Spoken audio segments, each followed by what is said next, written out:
Hi, my name is Makhokolotso Khapetsi. I was born and bred in the Free State in one of the farms in small town called Hobhouse. I was raised by both my parents with 7 of my siblings, and we were a happy family. Everything was fine, even though we were not that wealthy, but we were happy. When I was 14, I fell pregnant with my firstborn. By 15, he was born, and when I was pregnant, my then teacher and also the principal chased me out of school, telling me that I will teach other kids how to make babies. So I stayed out of school. That year when I was doing grade 6 because I attended school very late.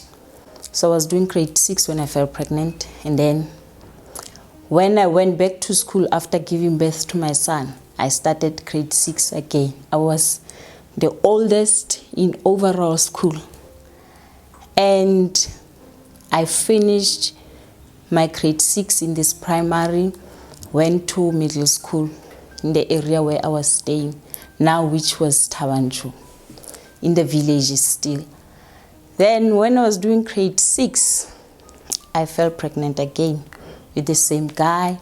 And then the following year when I went to middle school, I gave birth to my son in the early months of the year.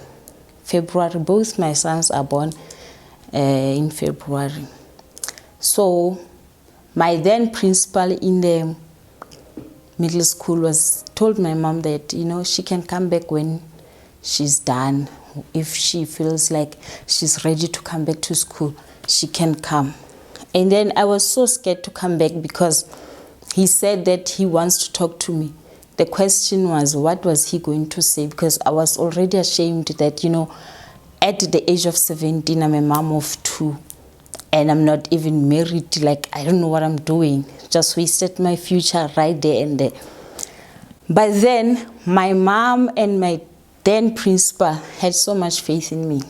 I don't know what would have happened to me if my mom was not so supportive. I went back to school. Then it was so difficult because even at this moment, I was still the oldest in the overall school. I was the only one who had kids. So other kids will have few meetings about me. Even at the location, they will gossip. Even parents will gossip about me, calling me names. We used to use this one bus for, I think, 5 to 6 areas. So when I entered the bus, they were talking about me and having kids and how their kids are better and will have a better and bright future because they don't make babies. I finished my high school in 2007, my middle school. But then when I was doing grade 9, my baby daddy died. He was hit and run by we don't know. And then he was found 7 days, a week after he died.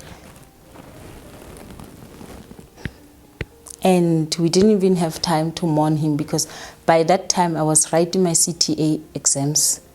So I had to always be at school. Then when this happened, I didn't even want to tell anyone because I did not want anyone to feel sorry for me. I just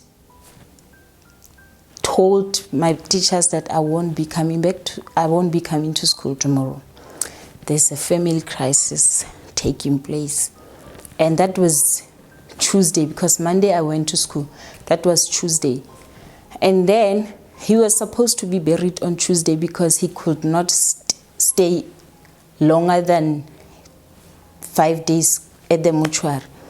But then I don't know what happened. He did not come. So I had to go back to school and tell them what is happening. That's when everyone started the pity party, and they felt sorry for me, sorry for the boys, sorry for everyone who was involved. And then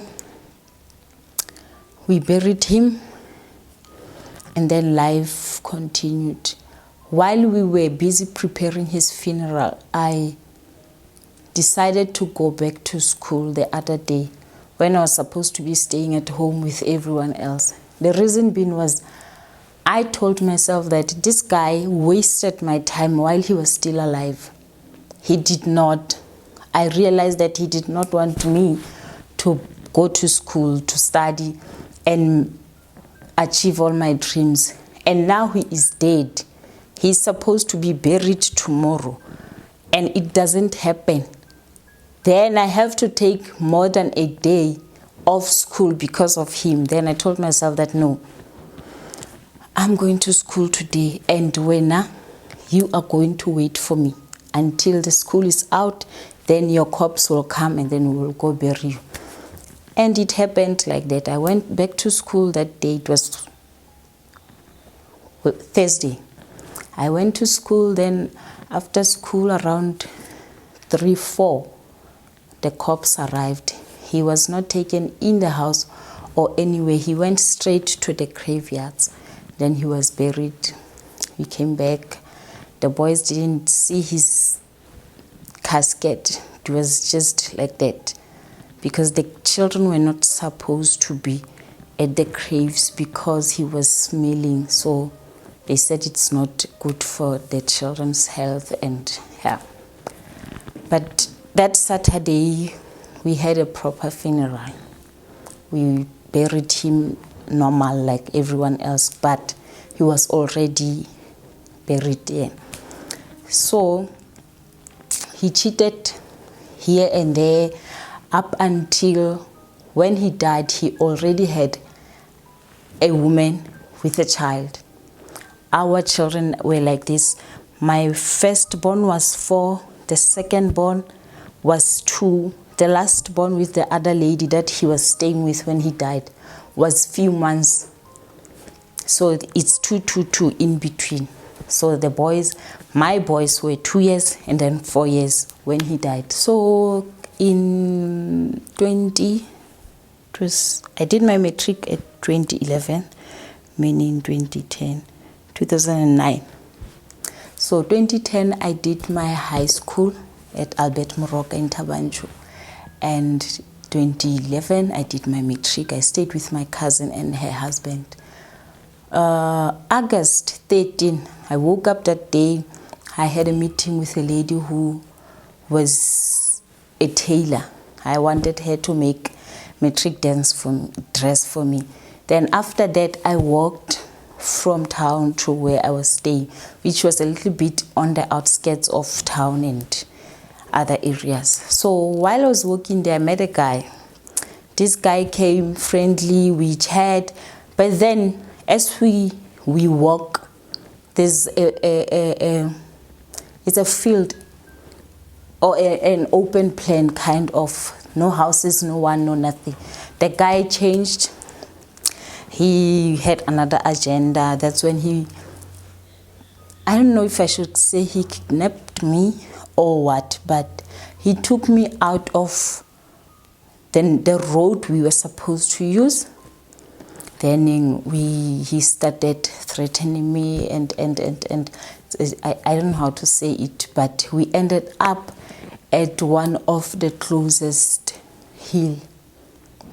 Then he told me that he wants to sleep with me. And if not, he's going to, there's a lot of witch doctors that needs parts. There's also, he can also strip me naked and chase me. I will run all the way to town or wherever I was going naked. And then I had to decide between the three, which one was going to maintain my dignity and also leave me alive. And I opted for rape. That, okay, fine, you can sleep with me. Then when you are done, we will just go our separate ways. And then it happened. And then when we were done, he was like, let's go to the police station. I want you to go and have me arrested. But then during the rape and whatever the negotiation we had, I was telling myself that, you know, God, I know that you have great plans for me. And I just want to go back home and have my normal life. I am now a week away from studying my trial exam, and I don't know what I'm going to face. The only thing that I know is that everyone is against me passing this class. So I just need my life only. I don't want to go to the police station. I don't want to tell anyone. I don't want anything. I just want to be alive, so that I'll be able to tell my teenage mom story, so that I will also be able to tell this one. Because if I ever come out alive, I'll be able to tell someone who has been raped, or, you know what, there's a purpose for everything. So after he raped me, we left. He was telling me that let's go to the police station. I was like, no, it's even late now. My cousin is so worried because I haven't said anything to her. He was like, take 20 rand and take a taxi and go home, since you decide that you're not going to have me arrested. And I took the 20 rand, took a taxi, and then I arrived, found her and the husband sitting in front of the heater, and then I just greeted, and then I stayed as if everything's fine. She told me that, no, your food are on the microwave, and then life went on. But then from that day, the 13th of August 2011, I had to cry myself to sleep every night because it was painful and I couldn't tell anyone about it. Why? Because I did not want to go through the harassment of going through the police station, talking to other men, how this guy raped me, how I did not want to be interrogated. I did not want to be questioned about what happened, because I just wanted to have my life back, live it, and believe that God has the best plans for me. I did not tell anyone. My family, no one knew about this. And I wanted to kill myself as time goes on. Because I had a feeling that I'm pregnant. I don't know, but I had a feeling that I'm pregnant. Especially while I was sitting in the class, in the exam room, I will feel like something's jumping in my stomach. And thinking that I'm pregnant for the third time, I was like, no. Death is the only solution. I'm going to kill myself. And I already planned how. I already knew in the bedroom where I was sleeping what I was going to do, how and when. But then I had a friend who was always like, he will send me messages, verses, whenever I had such thoughts. And the reason why I haven't, my mom doesn't know until today. And the reason why is because I don't want her to be hurt. She was raped, and when she was young, and I don't think a lot of people in her family knew about that, because the person who raped her actually is the relative. So I just don't know how to say it. And I just decided, I'm not gonna tell her this. And I told my sister, who also went through the same thing, who was raped, I think 5 years after it happened to me. The only person who still don't know is my parents. They are the only people. It's my parents and the boys. They don't know. And I don't know if I'll be able to tell them when. I don't know. I also feel like it has passed, it happened, and it served its purpose, and it passed. Then that's how I just cried every night. Went to school, come back, cry, sleep, pray, go to church, be normal. Then I finished my matric, I passed.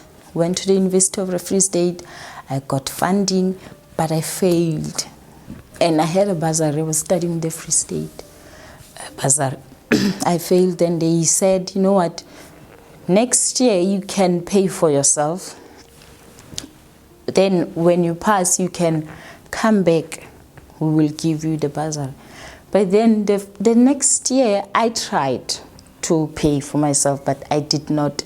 So every now and then I will get notifications that, you know, you have to pay this and this amount.